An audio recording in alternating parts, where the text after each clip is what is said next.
You're listening to Truth on Tap with host Kevin Kierstead. Kevin.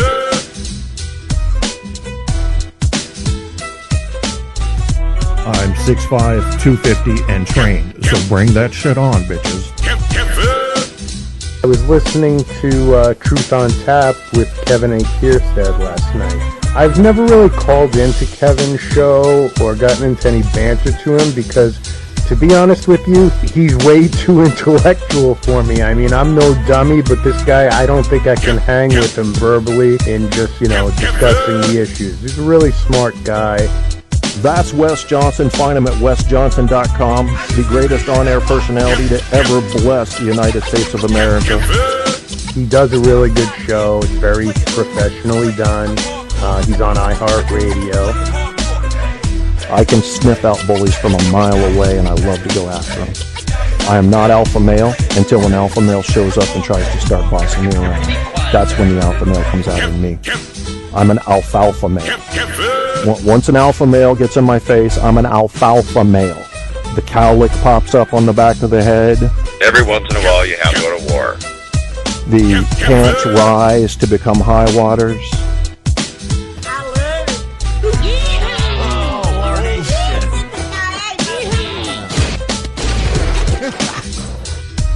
I got my dukes up. I'm gonna, what do you call it, mute my mic so I don't deafen you, or defecate on you. And, oh shit, he made a poop noise. And then we're gonna... And I'm ready to rock and roll. Give him a little Jack Johnson, Yeah.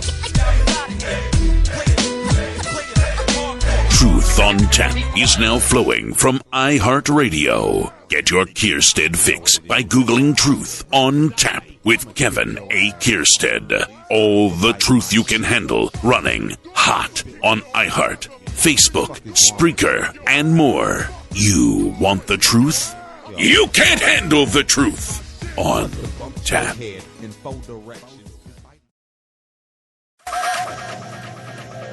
What kind of madness is going on in here today? 110. Oh, Lord, I didn't do PM. Let me think.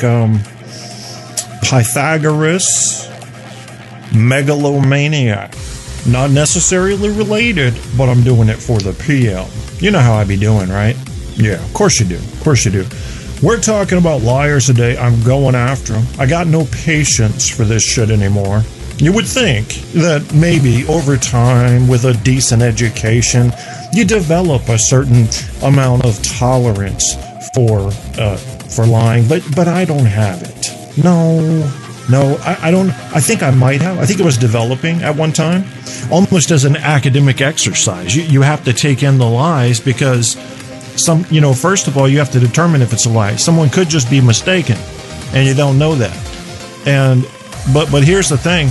People in the media organizations, politicians, famous athletes, actors, actresses, CEOs, these people develop track records. If they make enough statements in public, they get enough exposure, and you can start to look at those track records. Now, you can't predict necessarily if someone's going to lie just based on their track record. You got to look at what they said and then look at the evidence. It's not that hard once you look into it. Most people don't want to look into it. And there was a time in America, and I'm not sure, maybe there are places in the world where the local media is accurate. They're accurate. They're honest. They're not trying to sell you anything. Unlikely, though. Unlikely. It has become accepted. No one put up a fuss. And now it is a tidal wave. They're all on board. They're all lying to you sometimes. Some lie more than others. This we know. Now, here's the thing. There are organizations out there and people out there who care about their journalistic credibility. It's like a credit rating, and they take it very seriously. So you got to give them some credit if you're finding out that not only do they care about it, but that their track record shows they're telling a shitload of truth. You got to give them a little credit and say, okay, maybe if I don't have time one day, I could just go ahead and take what they say as truth, instead of assuming that I'm being lied to and having to go fact check everything. The thing about lying, it annoys me a little because some people think it's an insult to your intelligence. I don't take it that way. I take it as just it's kind of disrespectful because it's trying to make you believe something that's not true, and that's very it's calculated. It's a negative evil in a calculated way. And that doesn't really work for me. Maybe it works for you. Maybe I should let it work for me. I can't. Maybe I'll change. Do you know you change over time? Yeah, sometimes, especially through neglect, if you're not looking at one of your principles. Yeah, you just heard George Linus DJ Arcade Paul's George Linus remix. It is Friday. I know you like that. I know some of you guys like that. Others, maybe not so much. Maybe not so much. That's okay. That's all right. I personally don't care. I don't care about birthdays anymore. I don't care about weekends. I don't care about silly holidays. Like I like Christmas only because it seems like people are nicer around that time. That's nice. That's a nice thing to have. And I also like the, I don't know what you'd call it, the parade, the tree, the decorations, the music, the attitudes that go with it, the ambiance that seems to run through it. I like that holiday. Feels good to me. Yet I'm not a Christian. Not at all. Nope. I am definitely an agnostic. And I just like the holiday. Can't you like a holiday without necessarily having to be in support of the birthday that the holiday is supposed to represent as some sort of deity? I think you can. Yeah. You gotta give yourself permission to overlook historical and factual inaccuracies if it's something that makes you feel good. But when does that lead into problems? It leads into problems when you start basing your living philosophy and your decisions on information that is inaccurate or has not yet been proven to be accurate. Or, worst case scenario, it's full of deception and they want you to believe it and they know it's not true. Depends on the source, depends on the authority, depends on the wide belief. You take an example like Al Gore, okay? People want to accuse him of saying he invented the internet. He didn't say that. But the people that and the reason I bring that up is because I heard a fairly intelligent field reporter on NPR 1 or 2 days ago mention Al Gore. She was talking about a sexual harassment case or a sexual discrimination case in some legal firm that had something to do with Al Gore. So this lady's suing this legal firm. They used to have like dinners over at his house. And she says this, and I can't quote, but she said something like, "You remember Al Gore, right? The one that said he invented the internet? Ha ha ha." And the reporter knew right away, well, it was like an uncomfortable laugh, like he didn't really say that.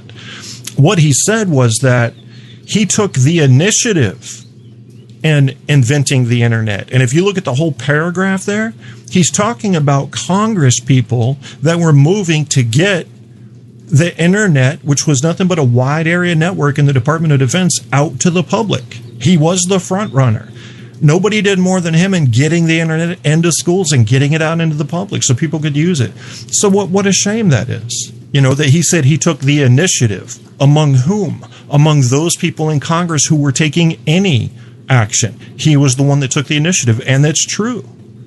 But because of the wording and because people are always looking for a way to hang him, remember George Bush Sr.? I do. I remember when he was talking about Al Gore being worried about the ozone. Remember that? And he said something like, that guy is way out there. I mean, he was giving a passion speech. He's out there. He's loopy. Making, Al Gore look like someone who was aloof, whose concerns were about rainbows and fairies and not the real deal. This political tactic goes back, my friends, and it will move forward. It's not going anywhere. Know your candidates. Know who's running. But forget about politics. Let's just talk about people. I mean, I'm talking about the media specifically. They're lying to you. Used to be that the media just reported the news. It was almost like if you were to come in, or I'll give you an example.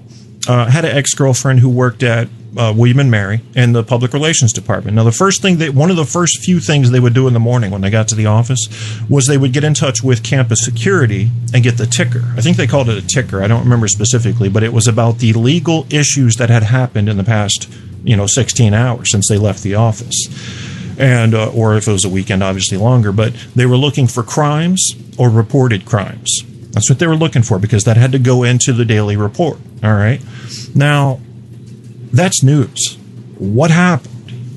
Who called into security and said, there's a boogity out? And let me just say, if I've been watching some surprise videos here lately. These I love these comedy videos, slapstick comedy, and these people trying to scare other people. Now they're doing a good job. They're dressing like clowns. They're dressing like Freddy and Jason and Michael Myers, and it's all nice and scary. My friends, I'm here to give you free ideas, and I would like you and your friend, if you're going to go do a prank, you dress as a giant vagina. They dress as a giant penis and have the penis chase the vagina. But you gotta surprise people with it. Get down in the subway, get out around a corner, and as soon as they come into your field of view, scream at the top of your lungs if you're the vagina. And if you're the penis, go, I'll find you, I'll find you, I'll find you. You know, I mean, have some fun with it, because the clown thing, yes, funny, I like it, but I would much rather see a giant penis chasing a giant vagina. This adds two elements to the humor. You've got the surprise effect, which that alone is funny to me. I mean, they have one on one of the YouTube videos. They have this dude, and he's dressed as an older guy, so it's kind of like the,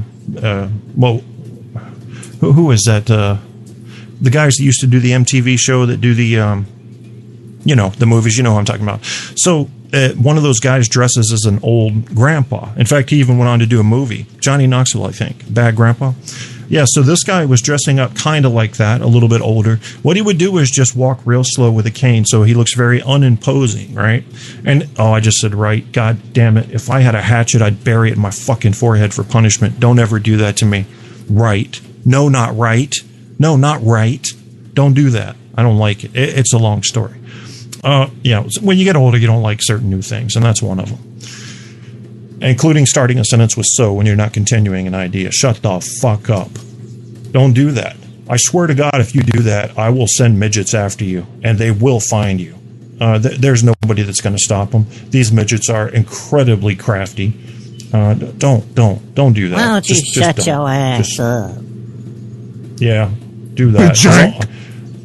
You don't want me to bajank you. If I label you bajank, or if I commit the verb, which is to, then you're going to be in trouble. You don't want to get bajanked. You don't want to be a bajank, which is a word I made up, long story short, off of a word that was the bayou, spelled B-I-J-O-U.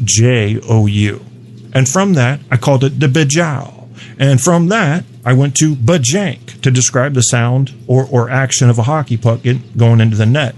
And now the bajank and bajanka have become a verb and noun to fuck with people. It's my overall offensive term. I'm not using the N word. I'm not using the C word. I'm not using the D, E, F, and G word. None of that. Don't need it.